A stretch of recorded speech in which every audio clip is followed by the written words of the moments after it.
All right, so with that, I'd like to first introduce Ann Mounts, who's with HRQ. She's the VP and Managing Director with HRQ. And HRQ has a singular focus on HR people and offers 3 integrated services: HR search, HR interim placement, and HR consulting.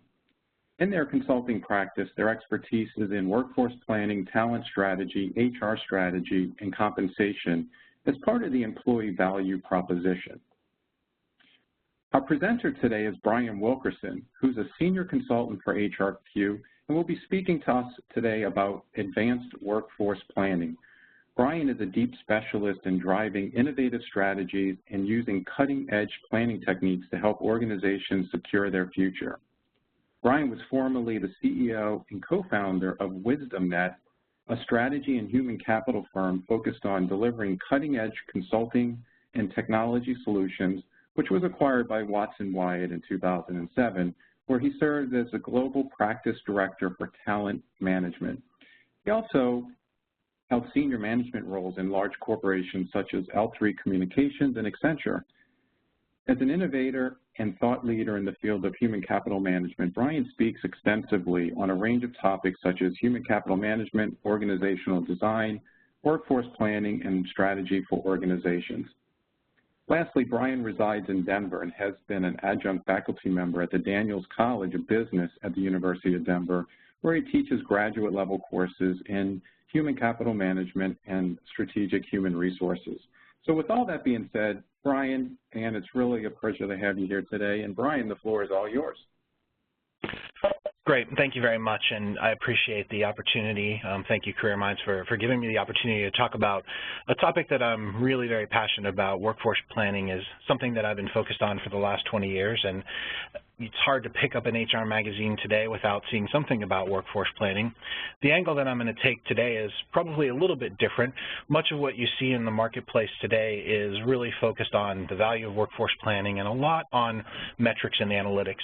While they're an important piece of the process, what I'm going to try to talk about today is some of the actual techniques in their application and how you really take workforce planning beyond just looking at metrics, looking at analytics, and how you apply that to the business and really try to create strategic value with workforce planning. So maybe a little more detailed than maybe some of the topics that or the workforce planning seminars you may be used to seeing, but I really want to focus on, some of the specific techniques and how you get value out of workforce planning. To start off with, there's the areas that I'm going to talk about. I'm going to start with a little bit of background and context, and then I'm going to talk about sort of 3 key techniques related to workforce planning: how scenario modeling integrates in, how location analysis and outsource modeling fits in, and then I'll wrap it up by talking about how workforce planning really ties into overall business strategy and HR strategy. To give a little bit of background and context, there's a lot of converging factors that are really driving the need for an increased focus on workforce planning. And those range from things like demographics and competition for key skills to really a lot of changing workforce demographics, different generations in the workforce, different placement of work around the globe, and many different components that are pushing HR and businesses overall to look more closely at workforce planning. I think there's also a number of management challenges that tie into workforce planning. I mentioned the generational piece, but if you look at sort of trying to do more with less, and that's usually something that we're all living with, that really pushes organizations to say, how can we still maintain a bench and create, innovative development programs when our budgets are usually shrinking?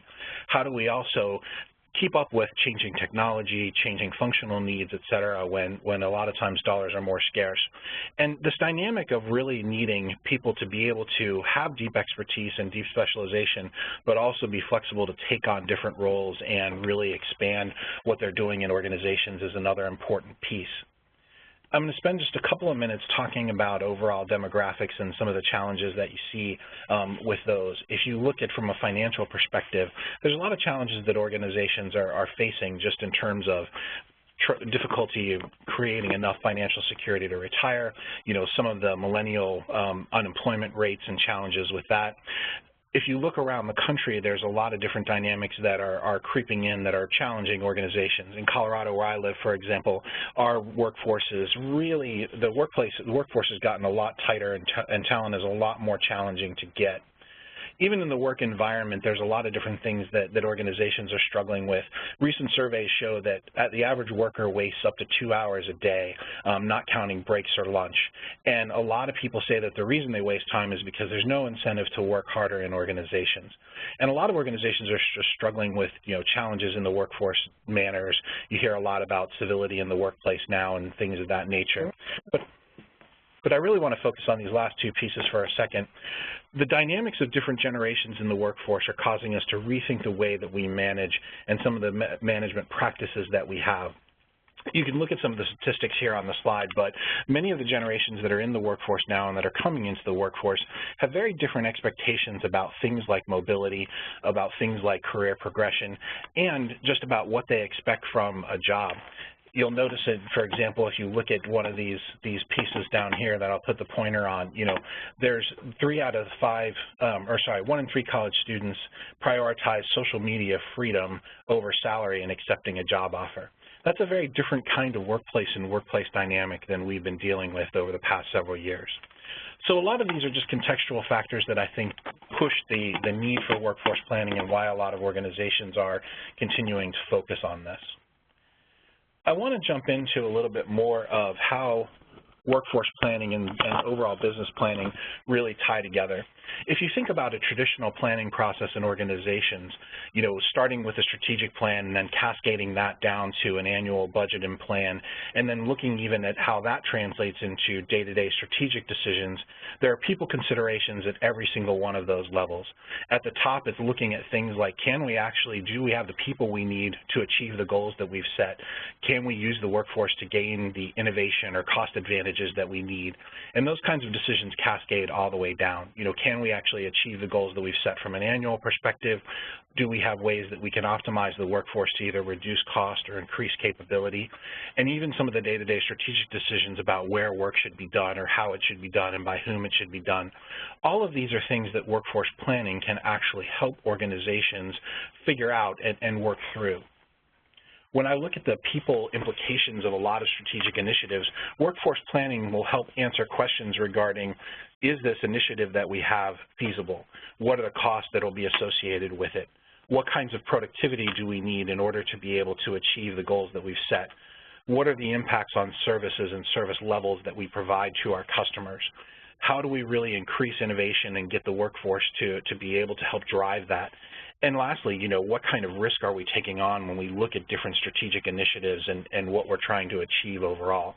So all of these people questions that come along with your overall strategic planning, workforce planning can really help answer these questions. I want to talk briefly about some of the key foundations of workforce planning. And as Raymond said, you'll get this presentation afterwards, so I'm not going to go through all of these things in detail. But what I want to lay out is some of the key foundations that are really required in order to have good workforce planning in organizations. I often get asked, where do you start if you don't have anything from a workforce planning perspective? In the next few slides, I'm going to try to answer some of those questions and really point people in directions of how do you build the right foundations for workforce planning. One of the big challenges of workforce planning and something that a lot of organizations are struggling with is the actual data associated with it. When you look at some of the key data elements that you need in order to be able to really do good workforce planning, I've listed them out here. Some of the ones that are a little more obvious are, things like, okay, what kinds of skills are available in the market and where might you get those folks? But really understanding some of the broader demographics that range from external things like, okay, is the educational system actually churning out enough capability for us to tap that market in the future? Some of you have a heavy focus on engineering skills or healthcare skills have certainly experienced that. To some of the more internal factors such as how attractive is our brand in the marketplace relative to other people who might be competing for the same talent. I also need to understand things like, what does it cost me to replace certain positions? How long does it take me? How long does it take for someone to get proficient in the organization? And then on the demand side, I also need to have a really good understanding of our internal demographics related to the work that we do. What does it take in order for us to produce whatever we produce, whether that's services, whether that's goods? You still have to look at it in the same way in terms of what kind of effort, what kind of skills, what kind of cost do we need to put in to produce what we want to produce. we have to understand what service levels that we deliver to external customers. What's the productivity and engagement of our workforce, the costs of our workforce, the skills associated with it. And it's really important to understand mobility in the workforce. Promotions, transfers, how people move in and out of the organization, turnover, things of that nature. We really have to have a comprehensive understanding of our workforce dynamics to build very robust workforce planning and to do some of the more advanced kind of techniques that I'll talk about in this particular session. Fundamentally, if you go back to supply chain, what we're really trying to do when we're looking at workforce planning is create this balance between how likely is it that we'll have too much inventory, or in this case the workforce, and the cost of that surplus versus the probability of shortage and the cost associated with it. What we're trying to do is really optimize that workforce to make sure that we don't have too much or too little, and too much or too little has to be taken in a long-term context. And so we don't want to create this, up and down of, oh, we're constantly hiring them, we're constantly laying off, and many organizations have experienced that over the past 10 years. We want to make sure that we've got a steady and stable stream of the right people at the right cost with the right skills coming into the organization. So some of these data elements are really the key foundations in order to help build that workforce planning capability. When you start to look at then what do you do with that data and how do you analyze it, workforce planning should really look much broader than what I call the corporate knee-jerk reaction. In many organizations, we look at the workforce and we say, oh, we have too many people, we need to lay people off, or we have too few and so we really need to start hiring or ramping up. Workforce planning should allow the organization to step back and look at either too much or too little, a little more strategically. So what I'm showing here is just some basic analytics, some basic things that an organization can look at when they get into either of those situations. So in the case of surplus or having too many, some of the key considerations that you would want to look at is, well, what does it cost me to keep these people on the payroll versus what are some of the costs to reduce them, severance or other kinds of things. But I also have to look more broadly than that. I have to look at, well, how predictable is our demand going forward in the future? Are we in a downturn now that's more related to the overall economy? Are we at the end of a product life cycle and we're moving into a new phase? You have to really understand how predictable is the demand and match that up against some of the things like, what's the time and cost to acquire new staff? What's the time and cost to get them to proficiency? What are our industry and our competitors doing? In some cases, if we put talent on the street and into the marketplace, those people can be sucked up by our competitors, and that can put us at a disadvantage. You also have to look at things like the implications of, different personnel actions on your employment brand. I know in a lot of markets that we go into and a lot of clients we've worked with, they've built a reputation of every year or every couple of years doing a round of layoffs, and that really hurts their overall employment brand. Looking more broadly than just, reductions in force, what are some of the strategies that you can employ? Things like modified schedules and work arrangements, salary reductions, retraining, from a long-term perspective, looking at the mix of contingent labor versus internal, looking at outsourcing, even divesting certain business units. What was encouraging in the last recession that we saw was that companies used more of these strategies than they ever had in the past. Some of the research that I've been involved in shows that, prior to the 2008 recession, a lot of companies used reductions in force as their primary strategy for addressing downturns in the economy. In this last one, what you see is much more diversity in the tactics and techniques that were used. So putting in place some of these modified schedules or temporary salary reductions, et cetera, was a much more common strategy for organizations. So these are just some examples of, on the surplus side, some of the tactics and strategies that workforce planning can help you look at. On the scarcity side, a lot of the same kind of broad considerations, looking more broadly than just, okay, we can't fill positions and so we're having to work overtime, et cetera, but looking at some of the things of, what are some of the broader impacts? Can we achieve our overall business goals? What's the predictability of supply? How much does it cost us, and how long does it take us to get supply? A lot of the same considerations from the surplus side. Strategies are obviously different.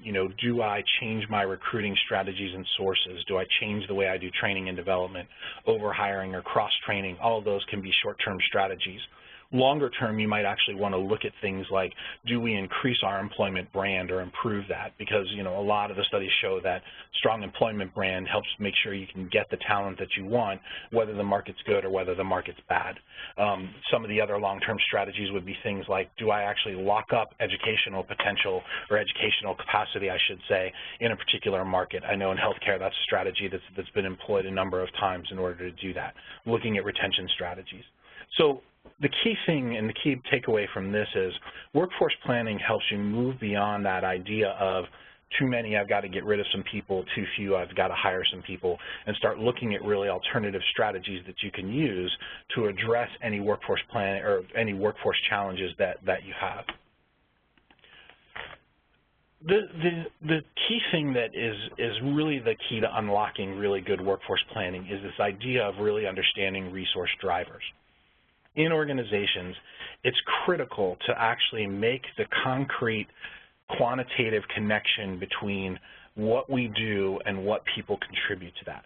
So what I'm showing here on this slide is just a basic process in terms of how do you get to that place. If you start with what the company does from an overall performance metrics perspective, whether that's revenue, whether that's production, whatever that might be, and then also look at what are some of the key operational metrics that you have to understand from your industry, from your sector, and then you translate those into leading indicators of business success. If any of you have been through the balanced scorecard process, one of the things that you know is that one of the most difficult parts is really understanding those business drivers. Workforce planning is the same way. The more you can understand those leading indicators that indicate success of the business, the better you can tie your workforce strategies to that. You next have to really look at some of your staffing ratios and how a lot of those work, and then how some of those really tie in from a statistical perspective. So really getting a good sense of, for example, the drivers of retention or turnover in your organization, and being able to model some of those things mathematically can be a really important piece of workforce planning success. And I'll talk about how those link up together. The critical step really is this next one, and that's how do I find those metrics, those analytics from a workforce perspective that are most closely tied and the best predictors of whether or not we're going to achieve our goals from a business perspective. This is the thing that takes some time. This is the thing that actually, you know, is the hard math or the hard discovery that has to happen in order to drive future workforce planning predictive value. But that's really the piece that we're trying to get to. Once you get to that, you have to create the management systems and the measurement systems in order to make sure that you can keep your workforce plan on track and implement any kinds of early warning systems that you can in order to tell you that the workforce is getting off track. Let me give you a concrete example of how this works to help explain it a little bit. In a lot of organizations, they can tie, okay, these kinds of sales metrics, these kinds of production metrics actually lead to us knowing that we're going to hit our goals or not. Driving that back to the workforce plan and the workforce perspective, looking at key production measures in terms of individuals and groups within the organization, looking at key retention metrics, looking at key sales goals, achievement, et cetera. All of those things are early warnings or early predictors of whether or not the organization is going to be successful. From a workforce perspective, many organizations know that if certain metrics change on the outside, for example, unemployment goes down in an area, they know that their turnover goes up, and so they know they need to be proactive about making sure that they retain certain people. They know, for example, that if they see absenteeism in certain places, that's usually a leading indicator of, you know, not being able to achieve goals or early warning of turnover, et cetera. All of those things allow them to intervene very early in the process in order to address some of those pieces. So really this is part of building that foundation around workforce planning, understanding how business metrics and people metrics really relate. I'm not going to spend too much time on this, but just to show you over the past few years, the number of issues that workforce planning can be used to address has expanded dramatically. So here is a list of just things that we've seen over the past few years in terms of how workforce planning has been applied in order to address business and people problems within a business. What makes a difference in terms of good workforce planning versus average or okay workforce planning? It's really four things. One is looking at your workforce from a standpoint of skills versus positions. Most people, when they do workforce planning, start at a place of, oh, I have an engineer or a financial analyst one or whatever it might be, and they tend to look at the position's perspective. The challenge with that is that you're sort of locked into this idea that a position can only do a certain number of things, and you lose a lot of the flexibility that workforce analytics can do. Quick example of that, we worked with one organization that had a very high-level position that was, focused on contracting and really a lot of the legal and compliance issues. Very expensive to get, very expensive to retain and train ongoing. When they looked at their planned growth, it looked like they needed about 200 more of those people over the next few years, and they weren't likely to be able to get that from the marketplace, and it would certainly be very expensive. Looking at it from a standpoint of just that position, I couldn't argue with those conclusions. But when you actually broke the position apart and you said, well, how much of their time are they really spending applying those higher level skills and the skills that you sort of pay everything in the marketplace to get? Unfortunately, they were spending 40 or in some cases more % of their time on more administrative tasks and things that really didn't require the level of skill that they had. By taking some of that work and actually leveraging it to other parts of the organization, providing more support positions in that area, they were actually able to reduce the number of people they needed from 200 to about 40 over that same time frame. It was a lot cheaper solution because adding the admin staff was a lot cheaper than bringing on these higher level staff. But just as importantly, it really gave the people who were in the job a lot more job satisfaction because they were spending their time doing the work that they really had, their skills were focused on. So that's an important piece of the puzzle, focusing on skills versus positions. It's also important to not just focus on overall outcomes such as revenue or sales or whatever it might be, but really break that down into what does it take in terms of people and numbers and hours and skills in order to achieve that outcome. Again, it gives you the flexibility to look at the organization in a little bit different of a way. We focus on a metric called time to replace rather than looking at time to fill. Time to fill really looks at what does it take to get the person in the organization.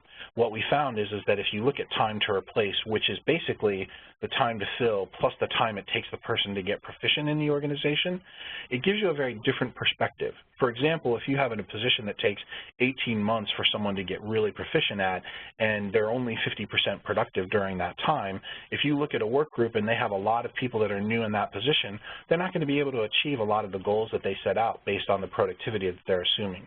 So again, sort of driving down to that next level of detail and really understanding time to replace versus just time to fill gives you a different perspective. And lastly, uncertainty. One of the things that I think we do a disservice to our decision makers in a lot of cases is that we'll show them predictions about the future of the workforce, but we won't tell them how certain we are about whether or not that's going to happen.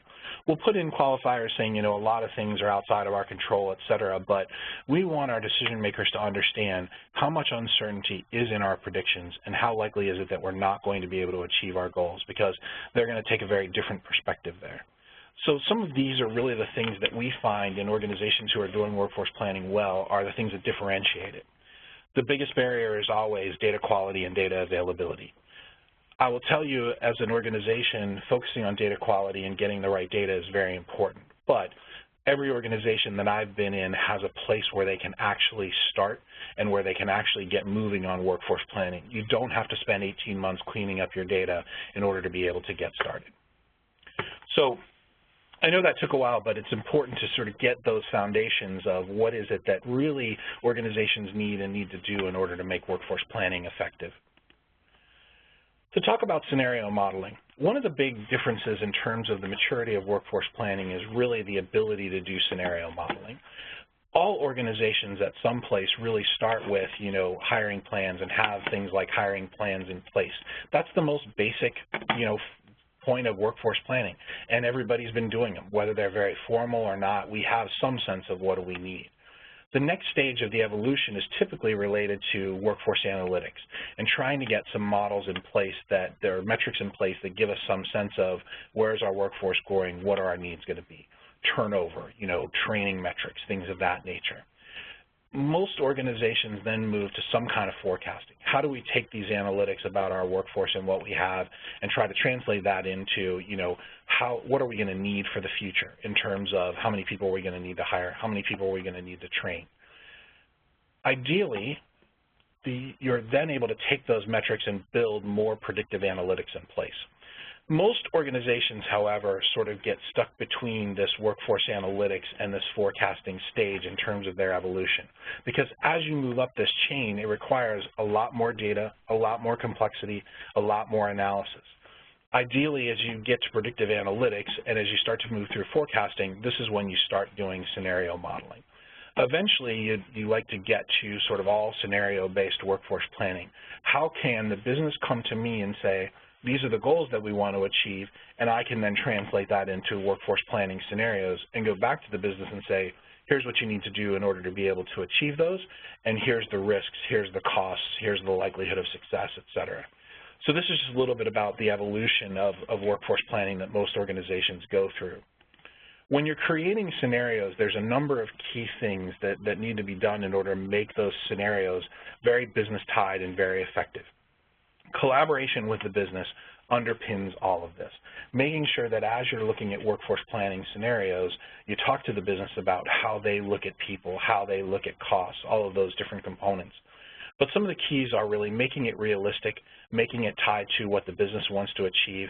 How do you make sure that you've got a really good sense of what's happened historically, and not just looking at things like, okay, what's turnover been over the past 10 years, but looking at that at a deeper level and saying, well, turnover 5 years ago was based on an economy and a leadership team and a focus on the business that's different than it is today. So how relevant is it? So being really critical when you're looking at that historical data and saying what's really applicable. Making sure that you document your assumptions, making sure that your stakeholders are bought into the scenarios that you're using, and really trying to make sure that you have that collaboration with the business where you're refining scenarios on an ongoing basis to say, well, how much more do you know about what you want to achieve, and how can I refine my scenarios to give you better data? One of the big things that frustrates a lot of business leaders in our experience is that inability to answer questions on the fly. In many organizations, if you want to know, okay, if I present a workforce planning scenario and the business leader says, well, what if we change this assumption? What if we change our growth rate from 25% to 20%? What happens? In many cases, unfortunately, that requires a whole nother round of going back to IT, getting some different data, trying to change the assumptions, and it can be a lot of lag. Ideally, from a scenario perspective, is that ability to do things at speed and sort of answer some of those questions on the fly. And so having flexible analytics, flexible tools is really important. I talked previously about leading indicators and having those, and that's really critical. It's also important to think through what if things don't go the way that we expect them to. So having contingency plans. If the market changes dramatically or a competitor starts to take market share, what are some of our contingency plans? I talked about these other pieces around ongoing monitoring and understanding from an uncertainty perspective or translating those into confidence intervals. But those are really some key components of good scenario modeling and making sure that you have the right things that your business leaders are not only going to be able to believe, but also make decisions based on.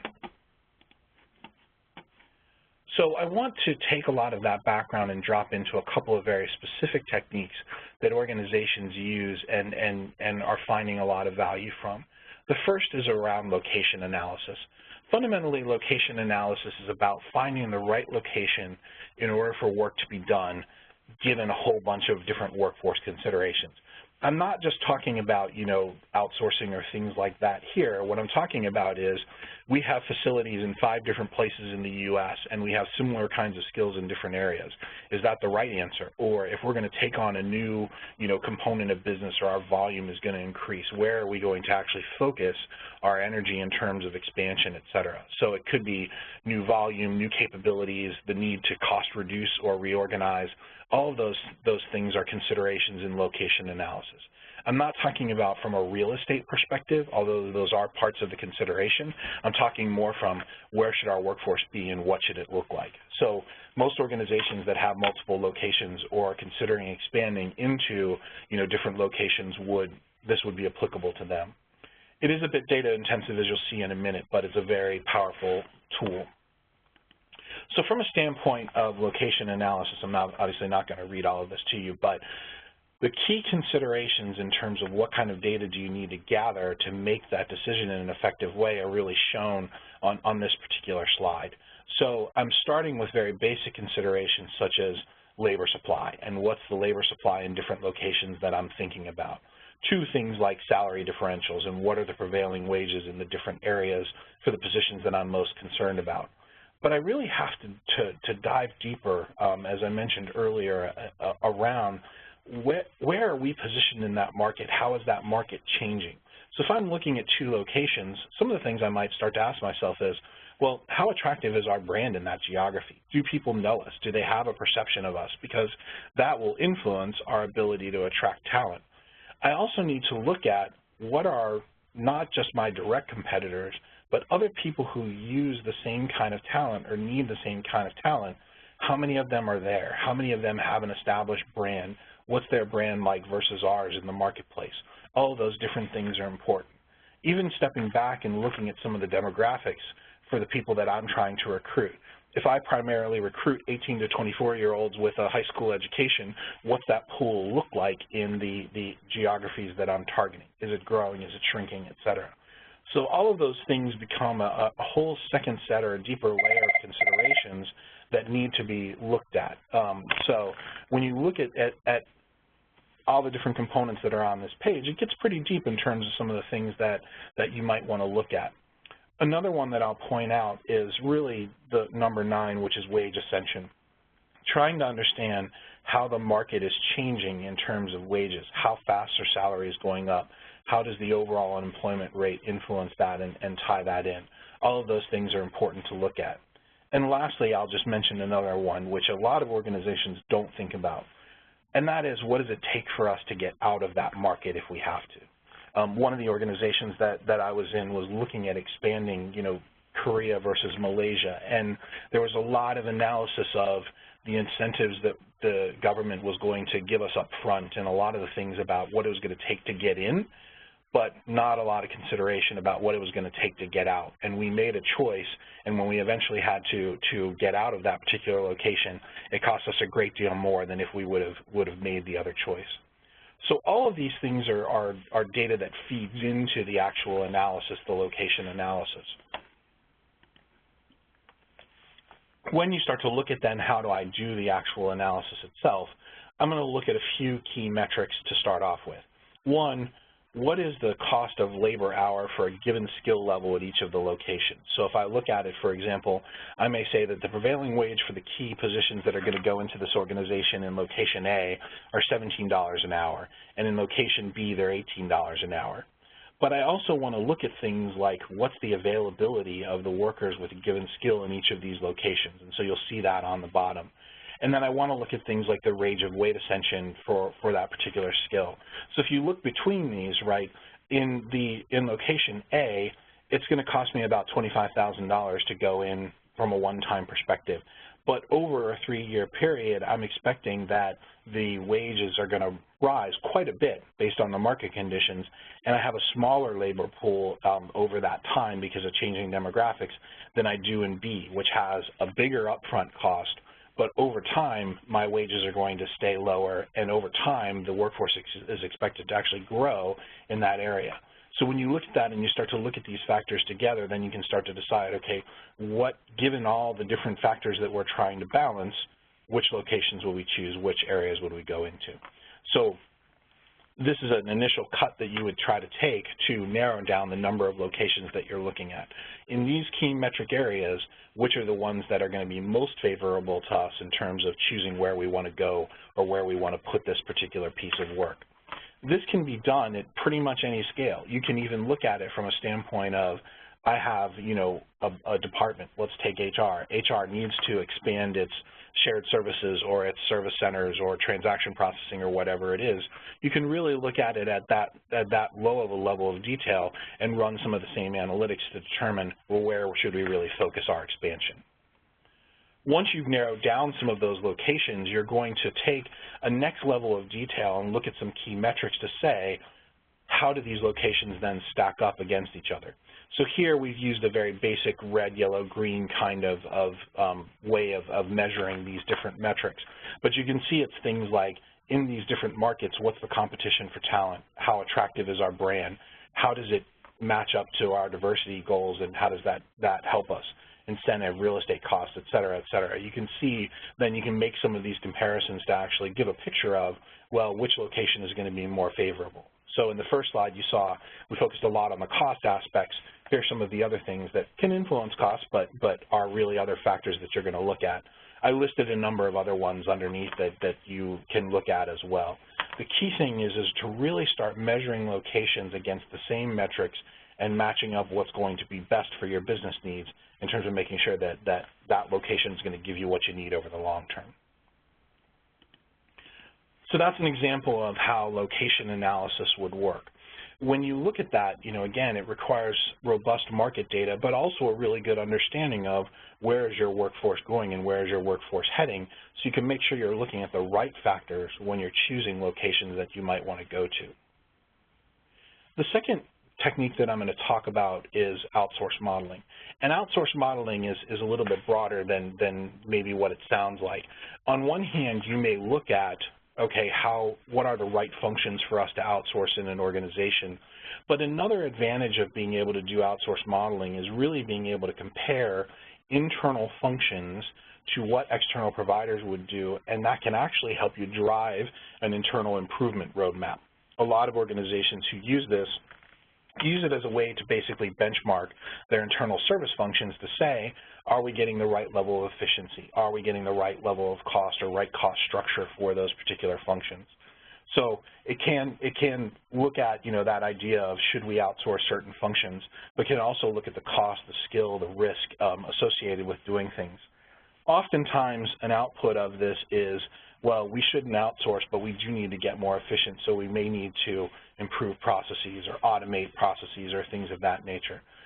So you really can use this particular tool or technique as a way to optimize internal service functions, as well as look at ways that you might potentially move those outside if you need to. From a standpoint of understanding current state and some of the data that you want to gather, again, there's a wide range of things that you want to look at. Trying to understand how is our business dynamic and consequently the demand for these services going to change over time is a really important piece of the puzzle.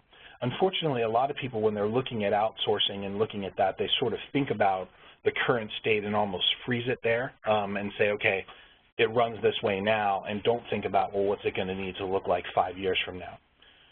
One of the big things to understand is process and the relative efficiency of the processes that you have in that particular service area. And it gets down to, the capacity that we have, how big does it have to get before it starts to break, how much manual work versus automated. All of these different components really are an important piece of understanding the process. In an outsourcing context, it's just like automating a bad process. Outsourcing a bad process will almost guarantee that you're not going to get the synergies and the savings that you think you're going to get. Understanding true cost is really important as well. Understanding the people that you have, the capabilities that they have, the level of skill that they have versus what's required for the job. What are some of the challenges that are created by having too little skill in some cases. All of those things there are issues you're going to want to look at. Understanding current capability, how well does that process perform, what's the ability of it to improve, do I need to radically change the way we do things, or are we looking at incremental improvements in order to get better cost or better performance? All of those things are important. And then, of course, looking at the customer needs. What do the customers want from this particular function? And that could be internal customers or external customers, and where are we heading with this? So all of those help you get a good understanding of what's going on in the current state, and then looking at how you might model that for the future. When you look at the actual, the data elements required, the list is here in terms of the key things to look at. A lot of it revolves around skills and then tying cost to skills. Also looking at things like quality and productivity, and then looking at future supply, future demand, making sure that you've got a good handle on what all of those look like. When you look then at the actual analytics associated with it, these are really the key ones. Looking at that similar kind of calculation around labor cost for given levels of skill in different areas, similar to what you did in location analysis, is a big anchor to this. Here you often look at in addition to just that basic cost and supply, you start to look at things like labor availability, labor flexibility, risk associated with it. So labor availability, what's the market look like? But labor flexibility, do I get with an outsourcer the ability to scale up and down, which I can't do as easily with employees? And is that important to me? I'm also going to look at a number of these different bullet points that's in the next section around, well, what are the costs to transition? What are the customer impacts? What are the impacts to, volume and service levels, all these different kinds of components. It's important to note that people might look at this list and say, well, if I'm not really going to outsource it, why do I need to know all of these things? Well, trying to make the decision about how should your internal function look and what should its cost be, you really have to look at it from a very comprehensive perspective. I've seen a lot of organizations go to an outsourcer and say, well, tell me what it costs to have an accountant, per year from your outsourced service, and they'll get a number. And then they'll come back and say, well, our cost should really be around this from an internal perspective. But that's not realistic because it doesn't look at things like labor flexibility and, how automated is the outsourcer versus you, and what's the service levels that you want to deliver versus what would the outsourcer deliver. All of those things are paint a much different picture. Simple example, if you take the HR world, I can put sort of a continuum in terms of HR service models. Some organizations are very hands-on. The HR organization does a lot for the managers. They may, help them with filling out personnel action forms or those kinds of things, versus, others that are very focused on efficiency and maybe very hands-off. Everything's automated, everything's self-service, et cetera, and most of the HR folks are focused on, business partnership kinds of issues or more strategic kinds of components, training and development, et cetera. The cost structure associated with one of those models is very different than the other. So you really have to know what you're talking about when you start to make some of these external comparisons. Otherwise, you may be comparing a, very low-touch, highly efficient, highly automated system with your current culture, which is very hands-on, very enabling to the managers, all of those different kinds of components. So making sure that you really have got apples to apples when you're making these comparisons is critical. When you start to look then at the different options and analyses that you want to run, you can use a criteria matrix. And so when I start to look at things like, okay, comparing solutions, an internal solution versus an out-of-house solution, I go in and I actually articulate, well, what are all the things that I care about from a standpoint of values or things that are going to help me decide, what a good solution is. And so here I look at, and this is more of a manufacturing kind of context, how would I actually compare internal versus external solutions in terms of what they deliver? In many cases, what you'll see is that the incumbent, meaning your internal folks, will actually deliver much higher on a lot of these criteria. And so even though their cost may be a little bit higher than an external provider, or even in some cases much higher, it's worth it because of the differentiation in service levels and things like that you really get. So it's important to, again, do that deeper dive, do that deeper level of analysis to really understand what's the comparison that you're making and what does that look like. So these are a couple of examples of, different techniques and tools that drive down to that next level of analysis. The immediate reaction is usually, well, there's a lot to that, and there's a lot that has to go into this, and I'm not sure that we have the data or the analytics or whatever it is. Many of these things you can start with more simple level of analyses and then build up as you get more data, as you get more sophistication in looking at these. But I wanted to give a couple of key examples of how you really drive some of these things to a deeper level than many folks do. I want to wrap up by really talking about then how do you translate some of these things into a deeper tie to strategy. I think that we're changing a lot in terms of what we're going to need for the future in terms of talent management.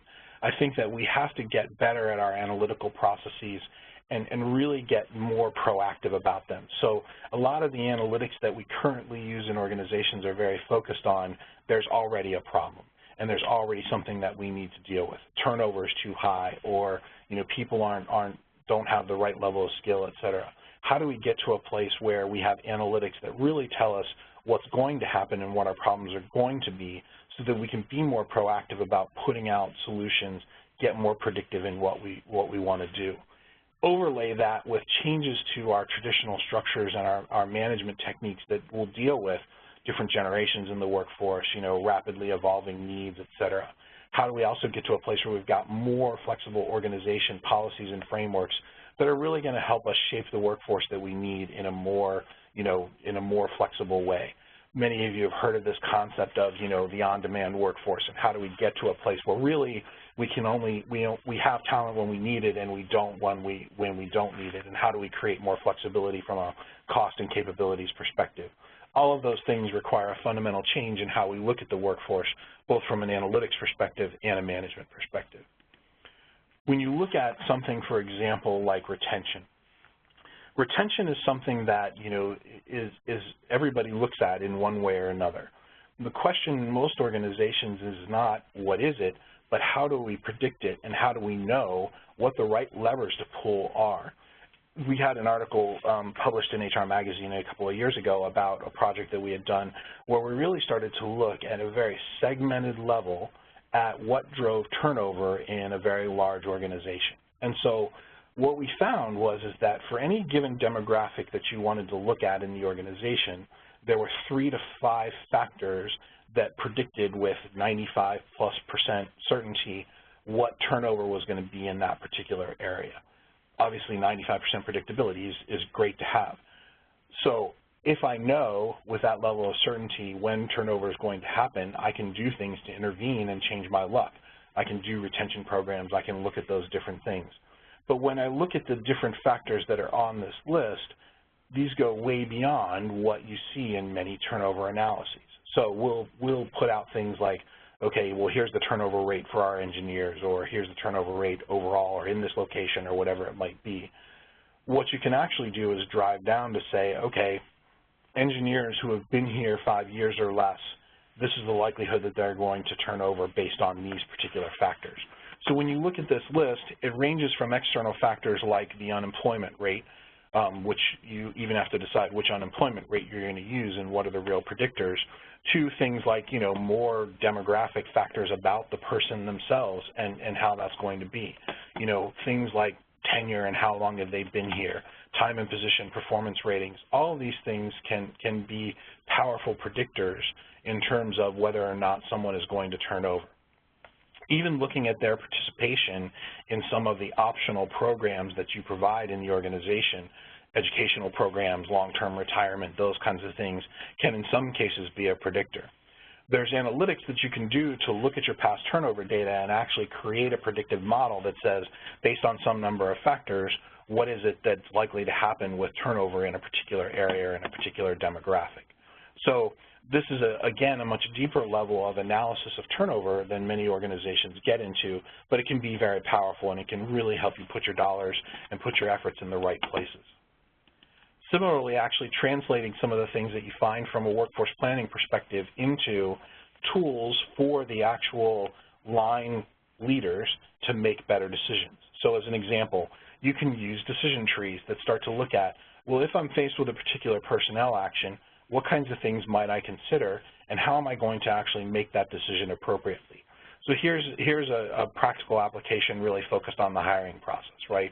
So if I've got a position that I need to hire, you know, and I've got a sense of what that's going to do, well, I can start to ask myself a series of questions. You know, is this in the workforce plan? Always good from a budget perspective. But, you know, things like how long is this anticipated need? Is it going to be 6 months or less? Is it going to be longer than that? You know, are there sort of different factors, and I'll show you in more detail in a second, that about this position that say, well, maybe I don't want to hire someone, maybe I want to look at a contingent solution. And you can create these kinds of decision trees for retention, succession, any number of different pieces. What we find in organizations is it helps translate the data that HR often provides from a workforce planning perspective into real personnel decisions for the line. So let me give you just some examples of this. So this is some ideas in terms of how you look at different factors. So I can look at internal and external sources of labor, and they range from, you know, an internal employee all the way over to some kind of managed service agreement or whatever it might be. So I can look at a lot of different factors that I'll show you on the next page to try to make some of these decisions. So here's an example of a decision tree. So I've decided that this is an 18+ month, you know, sort of need, so I know it's a long-term need. Do I have some way, do I have a competitive advantage in terms of doing it on the inside versus the outside? Is there proprietary IP? Do I have certain technologies that help us do it more efficiently? If the answer, for example, is no, is this activity somehow a strategic differentiator for us? If not, okay, then is this process defined and documented, and do we have a good process in place? Based on my answer to those questions, I can look at different sources of labor and how likely are they to be a good fit for what I'm trying to do. You'll notice that while there's red, yellows, and greens, sometimes there's multiple greens and sometimes there's multiple reds. It's not, okay, just a cookie-cutter approach to making every personnel decision, but it does give business leaders good guidance in terms of what might they want to consider and what might some not only factors to consider, but also what are some of the labor options to consider. Again, it gets away from that idea of I need people, I just need to go hire some folks. So just kind of winding down here and wrapping up, some of the key things that I think we're going to need for the future in terms of shaping the workforce in the way that we want to are shown on this page. How do we get more flexible in our organization design? How do we get to a place where we can move duties and move people around as we need to without constantly having to reorganize? How do we get more nimble in our assignments and deployment policies? How do we get our development interventions to be more frequent, more compact, more based on sort of just-in-time learning needs and development needs? And I think that translates into the need for more flexible compensation and benefits frameworks, tailoring offerings, a lot of things that many organizations are doing. And then how can we get our leaders to be able to manage in that environment of flexibility, thinking about each workforce need a little bit differently, et cetera. And then work environment policies that actually evolve and give options to people and give flexibility, whether that's facilities or enabling them with technology, et cetera. Being able to move in this direction is essential to be able to take what workforce planning will tell you about the organization and actually do something about it. In many cases, what we see is organizations that are newer to workforce planning, they'll identify a workforce problem, but they don't have the policy frameworks, the organization structure frameworks, a lot of those things in place to actually do something about the problems. So when I think about workforce levers and where we need to go in terms of us as HR and the ability to help the line, we need to get a lot more flexible in terms of being able to help them answer how are we going to address these workforce gaps or the things that workforce planning shows us are going to be needs into the future.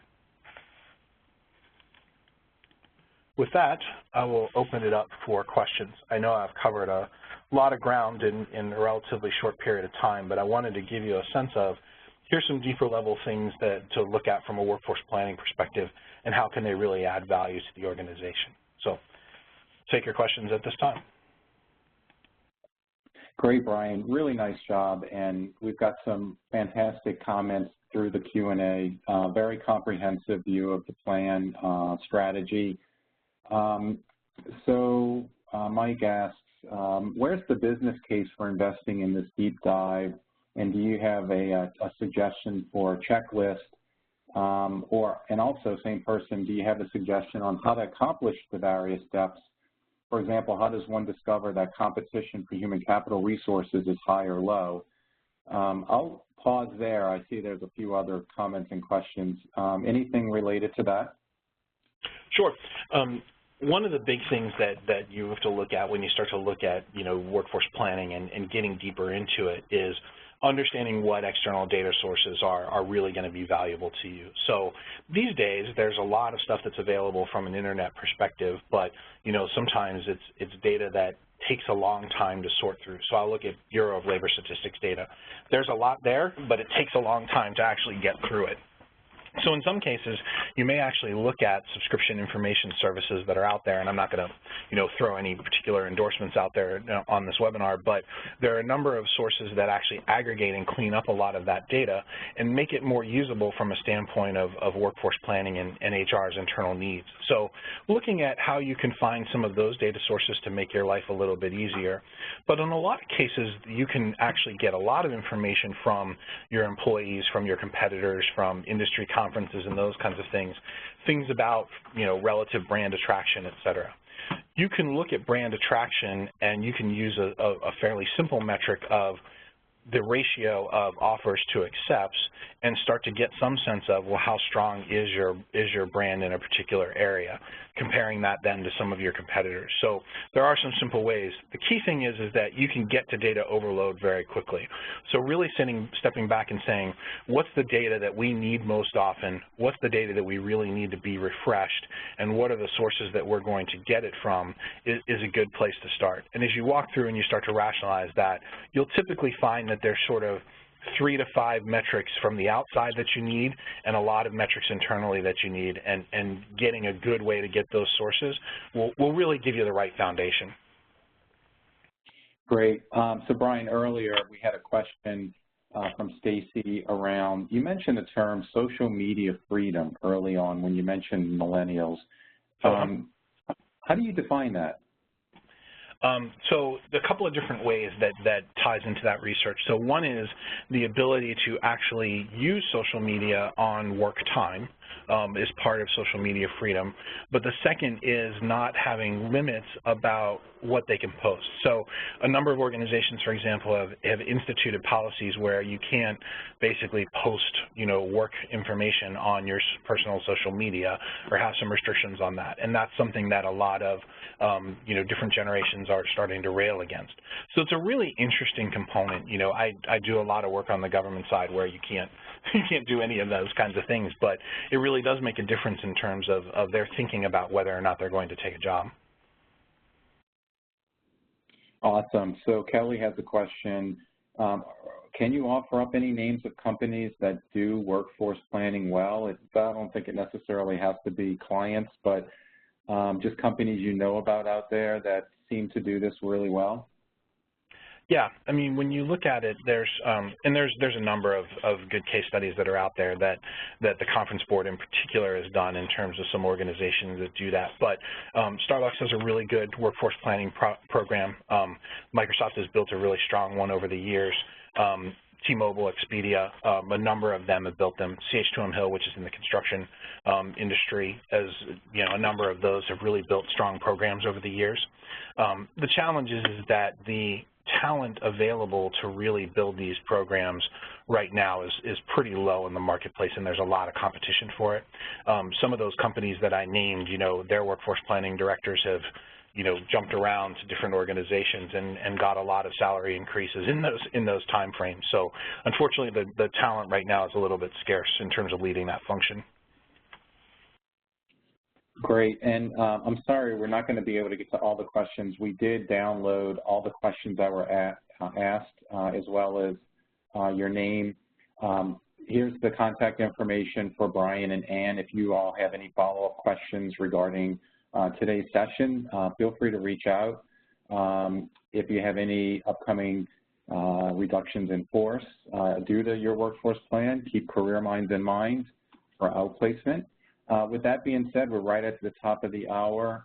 Brian, great job. It was fantastic. We've got a lot of great feedback. I know the surveys and feedback is going to be just super. So thanks again. Any last-minute comments before we wrap up? Just if there are pending questions that we didn't get to, I'm happy to answer those via email, so people can feel free to send those, and I'll be happy to do that. Great, great. Well, hey, everyone, have a great rest of your day, great rest of your week, and look forward to seeing you on upcoming webinars. Take care, everyone. Bye-bye.